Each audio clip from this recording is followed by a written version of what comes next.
Hello everyone. Ngasi no video amaga loina na mayam ngi famda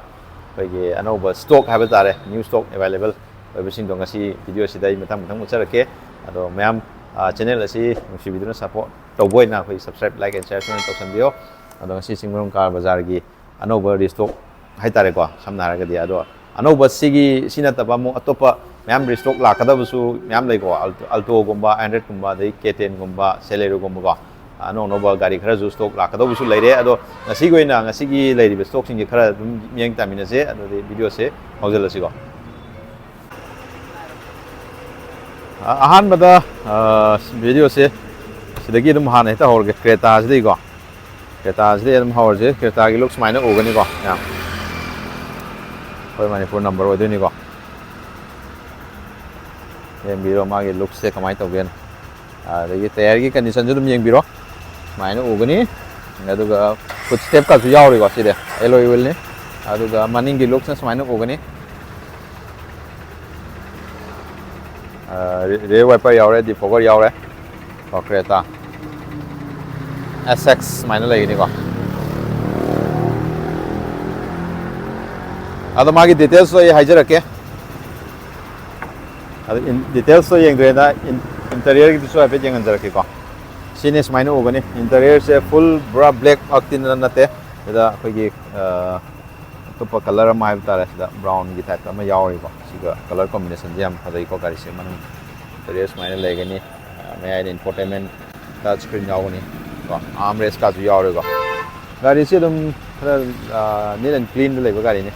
da mai details se silai ni SX ni ko registration Manipur gini ada buat kilometer saya 37,000 kilometer mungkin rega 2018 ki model itu ini ada ke price na 7 lakh 80,000 ada price di dum keras slightly negotiate tahu bagi kurang sabar dum lagi ko ada sini amaning gi looks main ini oh adjustable loy orega headrest ka kali dum lingi ko condition jam lingi oke matang dah muk keno muk yeng che matang itu pergi alto ni sih jo alto ngoba pergi am na the phone number ne am na the pam na sin oba pergi local gi daily uses am no ada sih mai tayar condition jam phari ko mai lai gani ada mai maning gi so habit ulake ko mai lai gani ko luksa ada mai interior na mai na ogani si looks itu lai gani ko Ado karena aku mesin aku sih koi gari yon bining belai raga su mafam sila dum laga sigit cingmerong car bazar gi platform je dum use tawi agani ko sila laga dum yon bisu agani ado mai contact number description dum haptara maga sigi ado ga magi details ab tare gari sigi details se kenone alto 800 magi kilometer running 45,000 2019 gini ko gari nauri ko dum Atau my price demand na 2 lakh 80.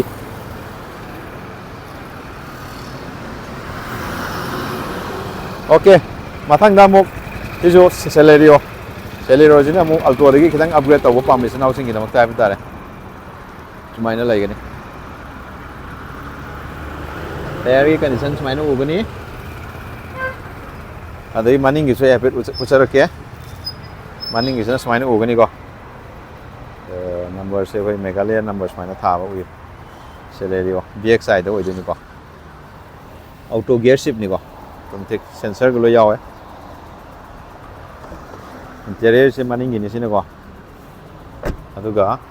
mamangi na maina ogani ado kana ko me koi isin housing koi gi manual gear pam da bi abitare automatic ki gari habitare automatic da pam isin housing gi da makta di hai ba gari si yam tang na zu lak pa gari ni ko dum si hai ba automatic se yam toi na zu phangan de adum si khunong sa ba se dum lobi hobi ya ni ko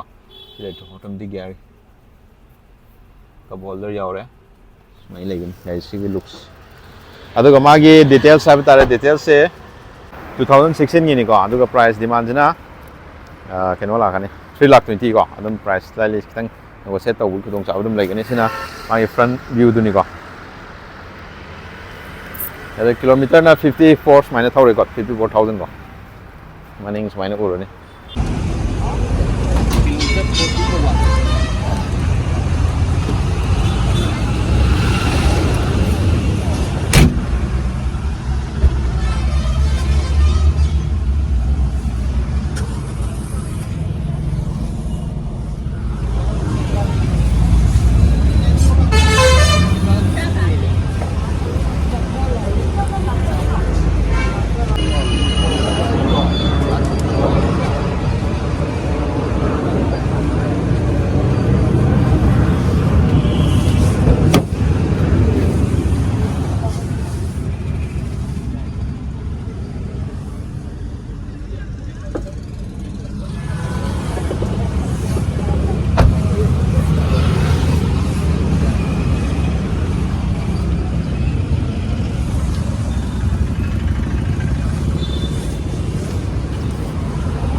mathang da mung la kadoi sina legend Hyundai gi Santro Jing ngena jaga kai form madani ba ada sigi my details so hajar ke side looks na smine o ne aduga my maning dina smine o ne ya gadi dum nang trip loi lang ko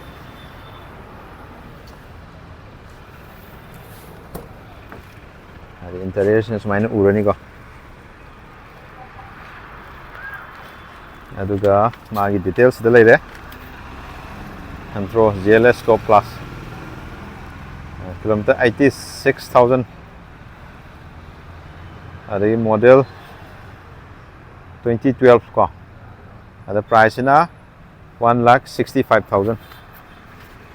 1,65,000 adum ko price se dum kitang style ni se tawbal yawi kudong saw dum lei ko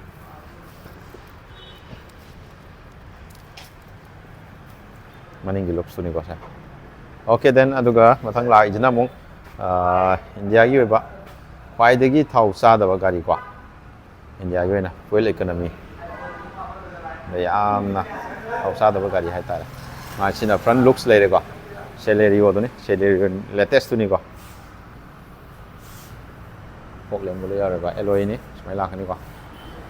ma side ki looks this mine urani ko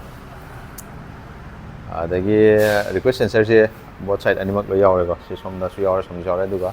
RBM the turn indicator sim yaw sare adu sida piri se mo ye celery ZXi top to ni aduga sida mo Manipur number orani aduga 44,000 km mung thau reba aduga magi model 2022 ni adu my price na 5,45,000 5,45,000 to manung je mung yeng je manung je smine o ne interior infotainment lo yaw re ka android photography android to support lo tawra ni ka leather seat very quality am pha na dum yaw ri ka steering mounted control lo yaw je ra ani ko se jo mai ka armrest yaw dre okay smine u ni ko aduga mu mathang gi somda alto silver color mu obisina mu Manipur number ne ado magi details yang jarake kilai re alto 800 running kilometer 54,000 ko 2016 gini price na 2,65,000 2,65,000 ko smile lagi ni the air condition smile ubuni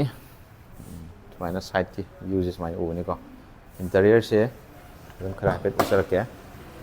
interior se smile urani ko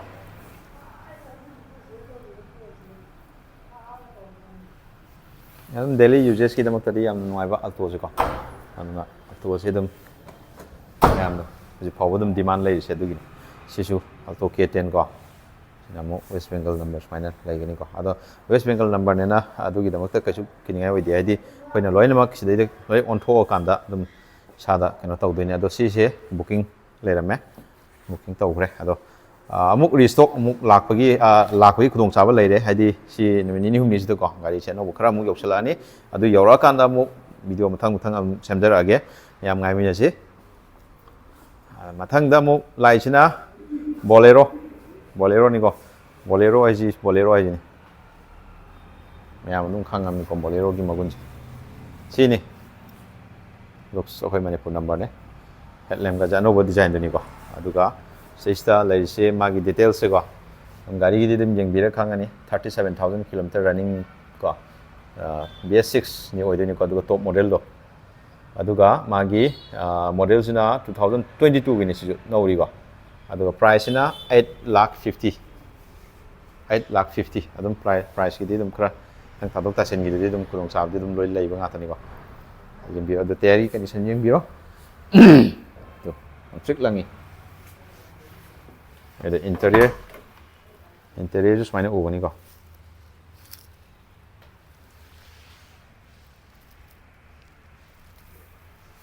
ꯃꯝꯃꯦ ꯈꯔꯗꯤꯀꯣ ꯁꯤꯅ ꯃꯅꯤꯡ ꯁꯤꯠ ꯈꯔ ꯃꯝꯃꯦ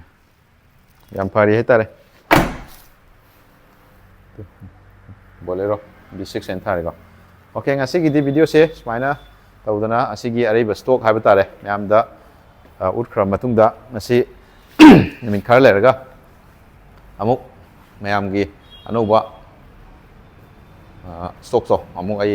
ꯃꯌꯥꯝꯒꯤꯗꯃꯛꯇ ꯄꯨꯔꯒ ꯂꯥꯛꯆꯒꯦ ꯑꯗꯣ ꯉꯁꯤꯒꯤꯗꯤ ꯁ꯭ꯋꯥꯏ ꯁꯨꯝ ꯂꯣꯏꯁꯤꯟꯖꯔꯒꯦ ꯑꯗꯣ ꯒꯥꯔꯤꯁꯦ ꯑꯩꯈꯣꯏꯒꯤ ꯃꯌꯥꯝꯅꯁꯨ ꯑꯩꯈꯣꯏꯒꯤ ꯒꯥꯔꯤꯁꯦ ꯌꯣꯟꯐꯝ ꯈꯪꯗꯕ ꯂꯩꯔꯒꯁꯨ ꯁꯤꯗ ꯂꯥꯛꯑꯒ ꯑꯗꯨꯝ ꯁꯤꯒꯤ ꯑꯩꯈꯣꯏ ꯆꯤꯡꯃꯩꯔꯣꯡ ꯀꯥꯔ ꯕꯖꯥꯔꯁꯤꯗ ꯑꯗꯨꯝ ꯌꯣꯟꯕ ꯌꯥꯕꯒꯤ ꯈꯨꯗꯣꯡꯆꯥꯕ ꯑꯗꯨꯝ ꯄꯤꯖꯔꯤꯀꯣ ꯀꯣꯟꯇꯦꯛ ꯇꯧꯕꯤꯔꯛꯑꯣ ꯑꯩ ꯀꯣꯟꯇꯦꯛ ꯅꯝꯕꯔ ꯗꯦꯁꯀ꯭ꯔꯤꯞꯁꯟꯗ ꯑꯗꯨꯝ ꯍꯥꯞꯄꯕꯅꯤꯀꯣ ꯁꯤꯗ ꯆꯤꯡꯃꯩꯔꯣꯡ ꯀꯥꯔ ꯕꯖꯥꯔ ꯑꯣꯀꯦ ꯃꯊꯪ ꯑꯃꯨꯛ ꯎꯅꯔꯁꯤ ꯃꯌꯥꯝ